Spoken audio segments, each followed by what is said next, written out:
Bonjour, je m'appelle Edwin Lopez et je suis le représentant du groupe du français 9 ici dans la faculté de langues de l'UAMX, aussi connu comme l'Universidad Autónoma del Estado de México.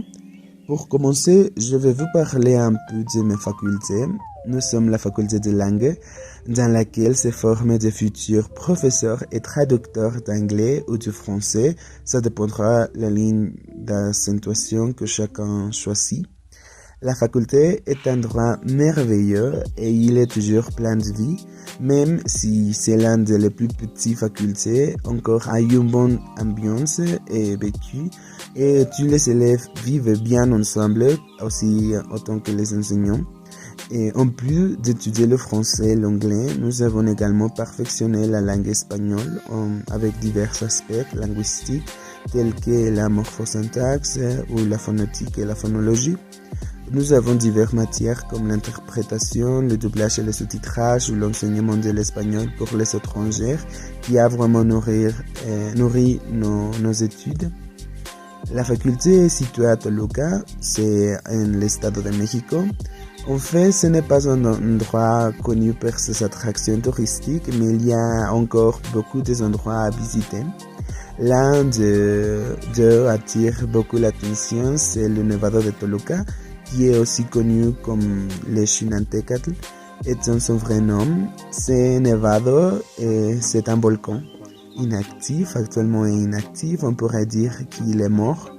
Il y a beaucoup de légendes matlacincas de l'origine du volcan. Le plus populaire est celle des frères prêtres. Selon la légende, deux frères se disputaient le pouvoir, l'un pour la guerre et l'autre par la religion.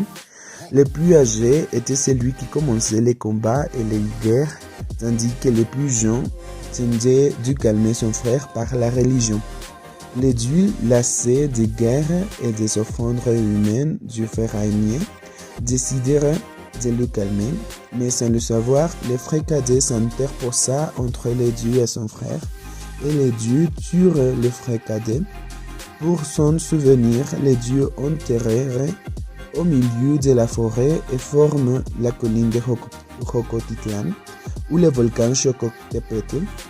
Le frère aîné, croyant au pouvoir et en s'oubliant son frère, se leva et commença à faire de tyrannie, mais les dieux les firent aller au centre de la vallée et lui déshabillèrent, lui ouvrirent la poitrine et le laissèrent mourir peu à peu. L'homme se toucha la poitrine et on sentit son cœur, mais celui a commencé à brûler et le volcan a commencé à se former.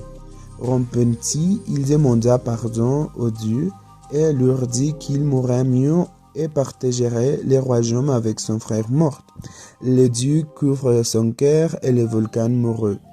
Alors, c'est comme ça que la légende nous raconte qu'est né le volcan.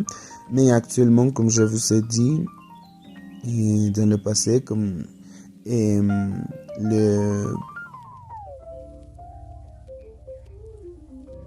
volcan est déjà mort, alors que ça se révèle si vous aurez l'opportunité d'y aller. Et c'est un bel endroit et aussi c'est des bons paysages.